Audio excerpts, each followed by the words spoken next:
So I'm going to run through the poem Exposure, which was written by Wilfred Owen and is one of our Power and Conflict poems.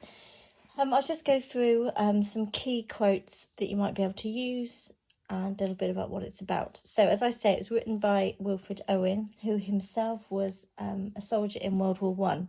So he did have a first-hand account of what it was like to fight in the war. And so we can take it that this does kind of depict the reality of war, really. And that's one of the key themes of this poem, the reality of war and the futility of war, but also the power of nature. Okay, so firstly, the title then, Exposure. If something is exposed to something, then we've got the sense that it's vulnerable to it, that it's not protected. And if you expose something, then you're kind of you can be exposing secrets or something that shouldn't be told. So maybe again add into the idea that this is about the reality of war, and not the war that was kind of glorified. So the first three words then, our brains ache. I always think like the first few words are really, really significant. So our brains ache. So we've got our. So this is a collective experience. It isn't just a soldier talking about an isolated experience, but this is a group of soldiers and this is their experience together. Our brains ache. So we have this sense of things aching. So being physically in pain.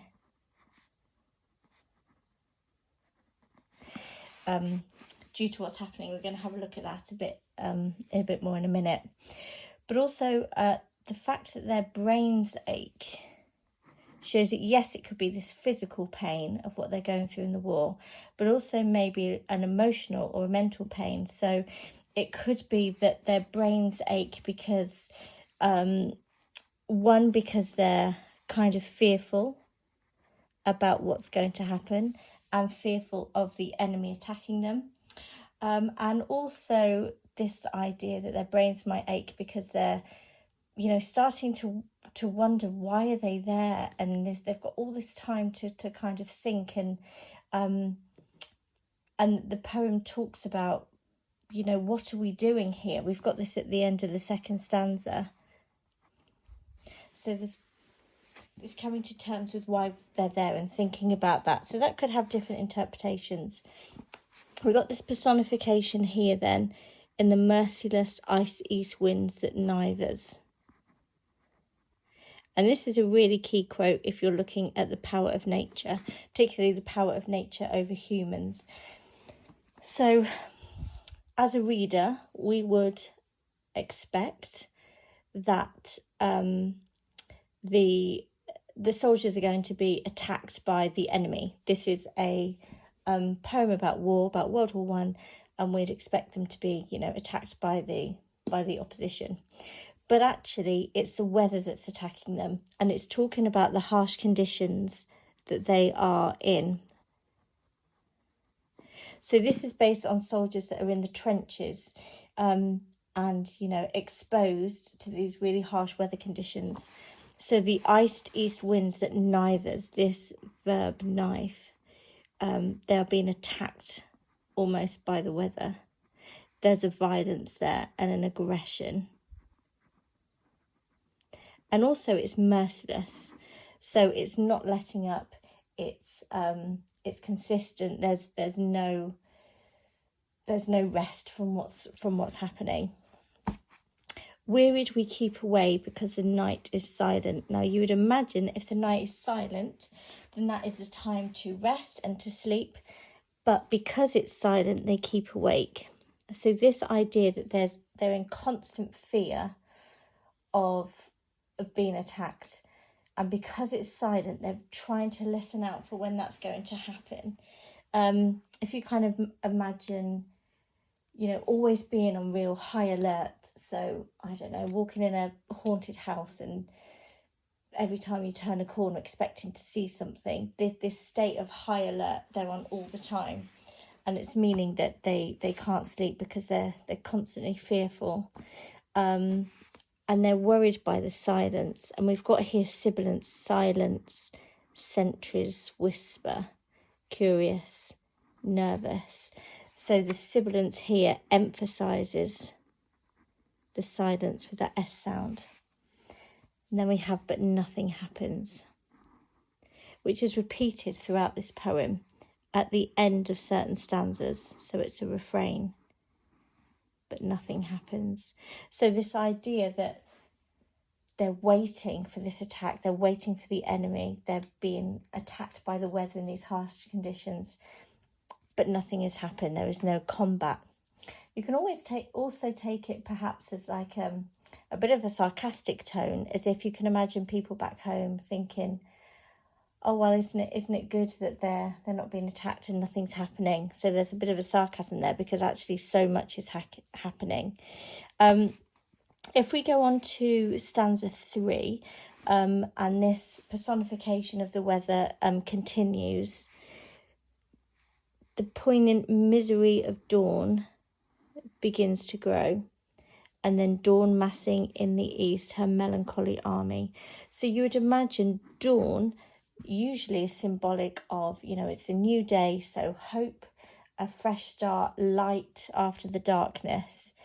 But here we have the misery of dawn, so we have the kind of opposite effect.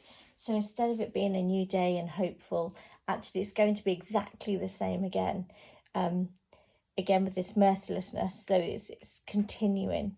So even a new day doesn't give them any hope. And dawn massing in the east, her melancholy army attacks once more in ranks on shivering ranks of grey. So as if by the sun coming up, again, it's as if the weather is getting this army together to attack them. And then they hear some bullets streak the silence. And again, we've got this sibilance, bullets streak the silence. But this time, the sibilance is kind of reflecting the sound of the kind of gunfire through the air. But it is less deadly than the air that shudders black with snow. So it's still not as threatening as the weather.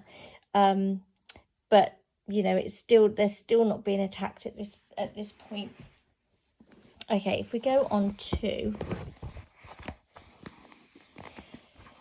towards the end of the poem, it talks about slowly our ghosts drag home, and we've got this word, ghosts, kind of suggesting that, you know, that they are dying and they're almost dead there. And we have this kind of a switch here to them as if they're at home, and we've got the sunk fires, the innocent mice rejoice, the house is theirs. So we've got this juxtaposition between the cold weather of where they are and the fires that would be at home. So the warmth and the comfort and the safety of home juxtaposed with the coldness and the harsh conditions that they're living in. And it says, shutters and doors all closed, on us the doors are closed. As if there's no way back, they can't go back home. We turn back to our dying, so they're turning back to the men that are dying next to them. If I'll go to the last stanza, tonight. So now we are in the present.